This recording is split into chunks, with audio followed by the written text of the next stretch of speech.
Good morning, everyone. I'm Bhavana Saijan, and today our team is going to give our presentation on the topic analyzing the scope of construction safety and application of OHSA in building construction. And before getting into it, I'd like to introduce our team members. Our team members are Anu Hava, Ashwati Verghese, myself, Bhavana Saijan, Sanjay Salal, and Sebin Simon. Then next is the location of the project. So the site is located in Keele Street and in the Finch Avenue West area of Toronto. This area consists mainly of residential dwellings and commercial establishments. The site is facing in east direction, and Toro Road is running through the front side. And Toro Road further converges with the Tangerus Road, and the overall topography of the region includes a large proportion of fairly flat land with some elevated areas. Then next is the purpose of the project. The purpose is to study and analyze the risk associated with the building construction and in order to develop a safety plan, and also to ensure that safety is not compromised throughout the construction of the project.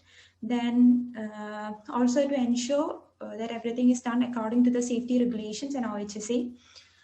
So next is the functional requirements. The main functional requirement is to create a structurally sound and environmentally controlled space in order to house and protect the occupants and contents. Then the other functional requirements include the strength and stability, the resistance to dampness, durability, light and ventilation, fire resistance, comfort and convenience. All these are extremely essential to the building. Then next is the limitations.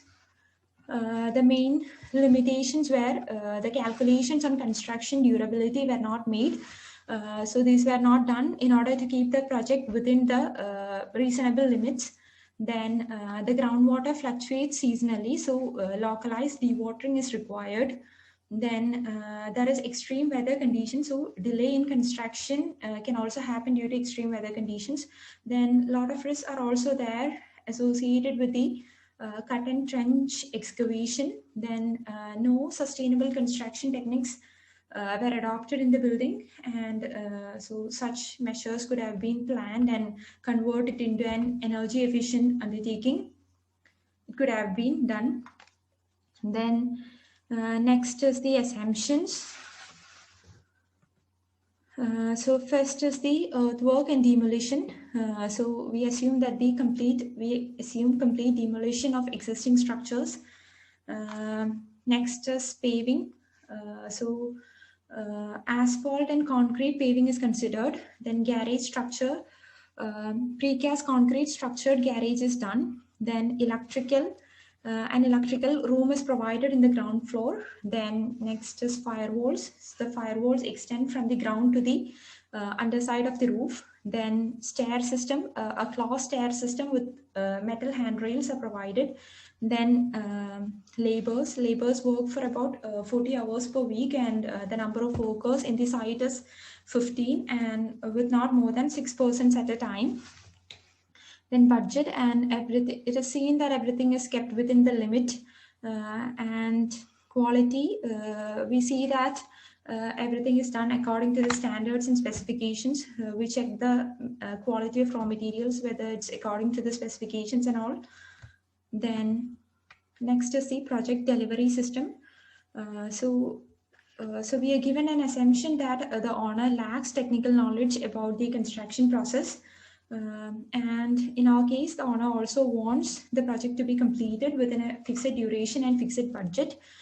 So in that case, we adopt the construction management project delivery system.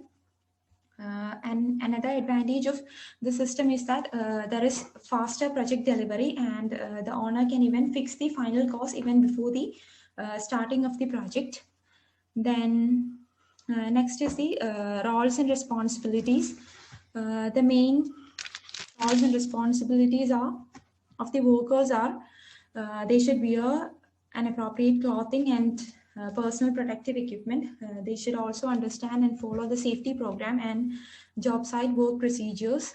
Then the supervisor should ensure that all of the workers are acquainted with and follow the company safety program, and should also evaluate the job site and eliminate and minimize the hazards.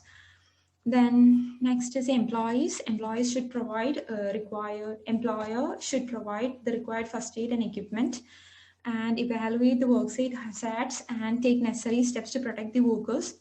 Then contractor should ensure that a written emergency procedures are being established for the project. Then project manager is the one who develops a construction safety plan and conducts site inspections regularly. He should also demonstrate a management commitment towards the safety process at all the times. Okay, next is risk management. Okay, thank you. Hi everyone, good morning to one and all. Myself, Sebin Simon. I am dealing with the major risks that are associated within the residential project. So, in this two-story residential building, the hazard identification and the risk assessment is carried out of undesirable events that can lead to a risk or a hazard. And the risk assessment is done in every stage of the project, from soil investigation to the finishing of the building. So we can directly look into the risk and hazards associated with the excavations. It is a fact that many people are injured or sometimes even caused death due to the works that are associated with excavations. And the major risk that associated within our project was the collapse of the sites while doing the excavations, the materials falling on workers in the sites while doing the excavation, workers being struck by plants or trees, hazardous substances, particularly near the site of current or former industrial process, influx of ground or surface water and entrapment in silt or mud, proximity of adjacent buildings or structures, and their stability. And looking into the soil investigation, a risk assessment needs to be undertaken in order to evaluate the geotechnical risk, especially at the early stages, and purpose of mitigation measures as well. Some of the risks associated within the project are unexpected poor soil conditions, such as low bearing capacity of the soil, which result in excessive settlement of the building. Unexpected high water levels affects the stability of the building foundations through buoyancy and increasing the pore pressure. Damage to the third party property. Unforeseen buried services that encountered during the excavation phase. And the third risk associated is with the environmental hazards. The nature of the construction work means every project will have an impact on the environment, but it is possible to the impact to be minimized. So environmental responsibility and the risk assessment was a priority for us in this residential project. And some of the risks associated with the environmental hazards are the construction noise, especially that occurred while unloading the construction materials in the work site, the dust generation with construction machinery, and the greenhouse gas emission as well. So while looking to the vehicles and traffic codes, the health and safety investigations have shown that about 30% of the Dunbar truck accidents, the drivers had little experience or sometimes no training. And then some of the major risk associated with vehicles in this project are the overturning in slopes, especially at the edges of the excavations, poorly maintain the braking systems of the vehicles, driver errors due to the lack of training or experience. And while looking into the hazards that occurred during the working at heights, a number of injuries can result from the falling from heights, such as fatalities and other major injuries have been reported on construction sites. And by looking into this picture, we can analyze how can we use the ladder in the right way.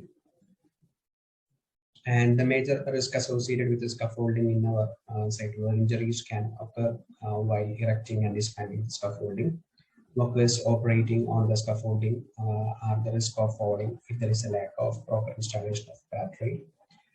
Failure to install all required components such as base plates, connections, and braces could result in the collapse of scaffolding. That's it. Thank you. Now I am passing to my colleague Sanjay who will take his part. Thank you. Thanks a lot. Good morning, everyone. Myself, Sanjay Salim. Now let's have a look at the few more risks we have assessed in this project. Next one is the health and ergonomic hazards. The major hazard creating substances in the construction site can be the dust from the asbestos, the solvents, cements, etc. Another substance can be silica, which is produced when cutting the building blocks or cutting the stone or working with the stone masonry or drilling through the paving slabs or concrete paths, etc. Other substances are cement dust and wet cement. When the workers comes in contact with these kinds of hazardous substances, can cause allergies to their skin. Next is the musculoskeletal disorders.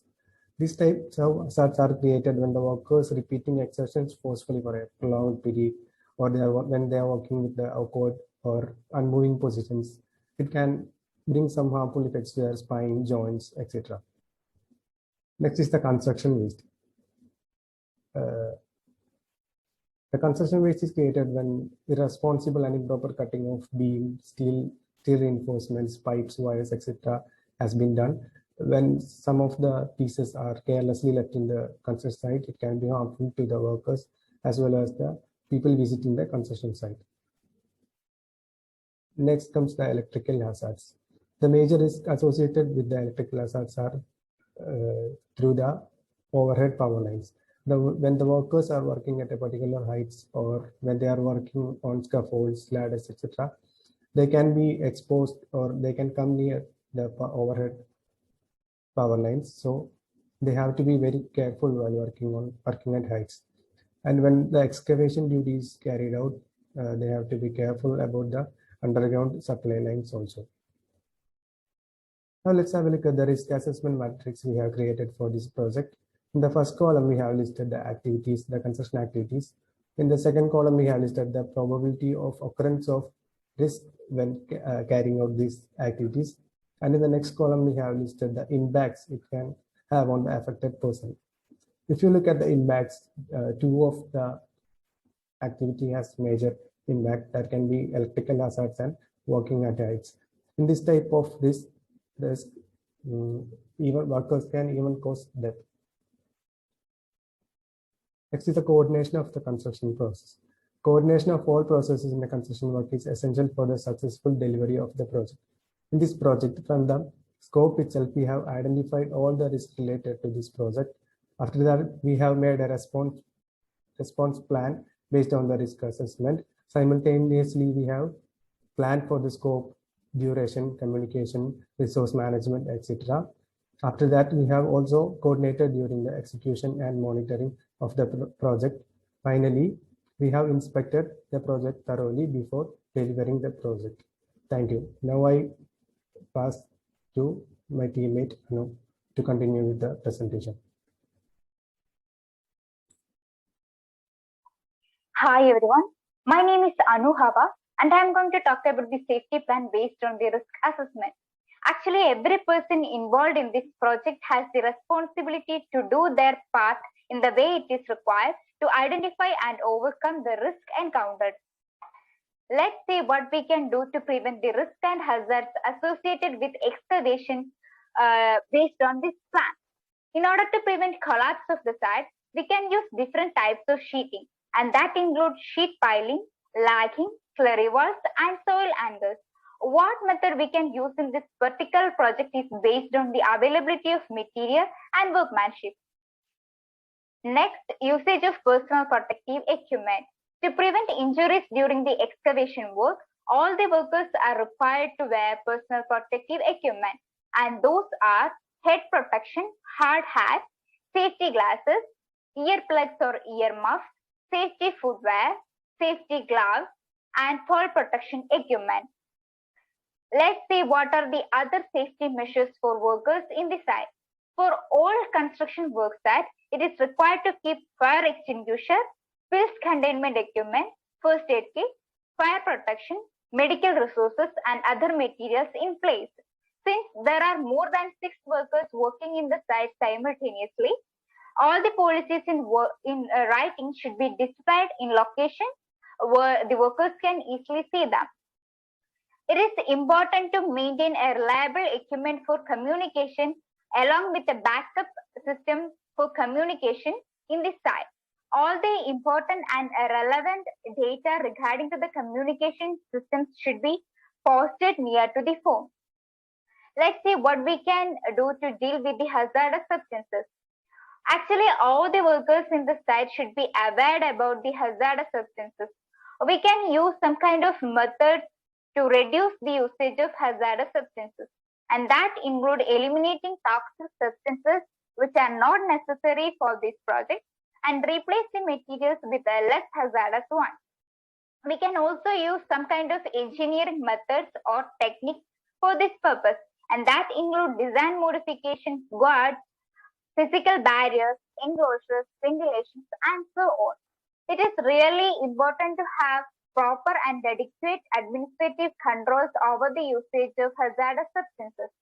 To keep excavation of earth in a stable and dry condition, we can use dewatering methods. It will help to prevent the collapse of the sites of excavation. To support the foundation of existing neighborhood building, we can use underpinning. It will help to protect the properties of third parties. Next, let's see what we can do to reduce the risk or the hazardous situations related to the soil.